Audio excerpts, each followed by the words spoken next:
You know the strange guilt of a quiet Sunday morning.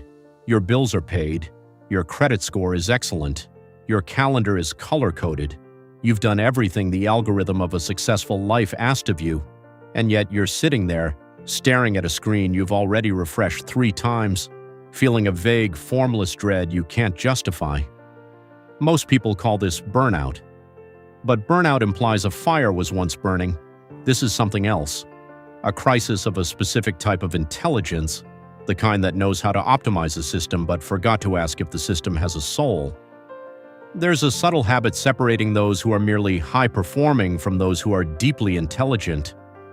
It lives in what economists call sunk cost, but what you and I might call the silence after the direct deposit. Here's how it happens.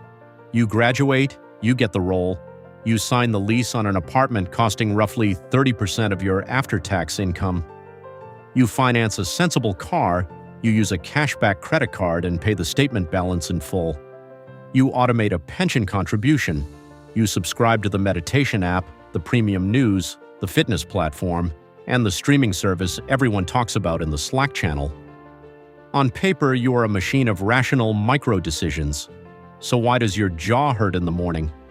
Why do you delay sleep, scrolling cheap flights to cities you don't actually want to visit, just to feel the faint electricity of an unrealized possibility? The habit of high intelligence isn't reading more books or possessing a superior memory. The habit is differentiating between complexity and clarity. A normal mind confuses movement with progress. A high-intelligence mind recognizes that an over-optimized routine can be the most sophisticated hiding place. Psychologically, behavioral scientists call this the diversification bias. When we feel unsafe or unfulfilled, we don't destroy our lives. What we do is we add a side income stream, we add a 5:30 a.m. jogging routine, we add a new budgeting app, we stack habits. We stack reasons why our dissatisfaction is simply an error in our own code, waiting for a software update. But the quiet truth is this: addition is cognitively easier than subtraction. It hurts less to buy an online course at 11:30 p.m.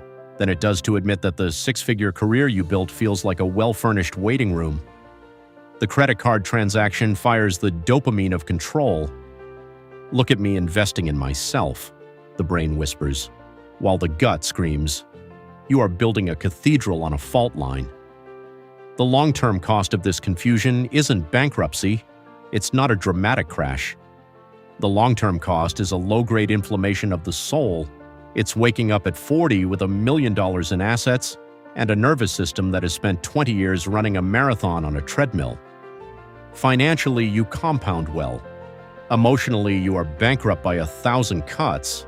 The subscriptions you don't cancel, the car note for a vehicle that drives you to a building you resent, the mortgage that isn't a home but a storage unit for a life you haven't started living. So, how does a quietly intelligent mind structure life differently? It's not minimalism for aesthetics. It's not selling the car and living in a van. It's far less cinematic and far harder. Quietly intelligent people do the math of emotional overhead, not just interest rates. When they look at a 60-month car loan, they don't just see cheap leverage, they ask a deeper question. Does this monthly payment represent a bridge to a more flexible life, or a lock on a cage I don't yet know I want to escape? They don't just calculate the deposit, they calculate the weight.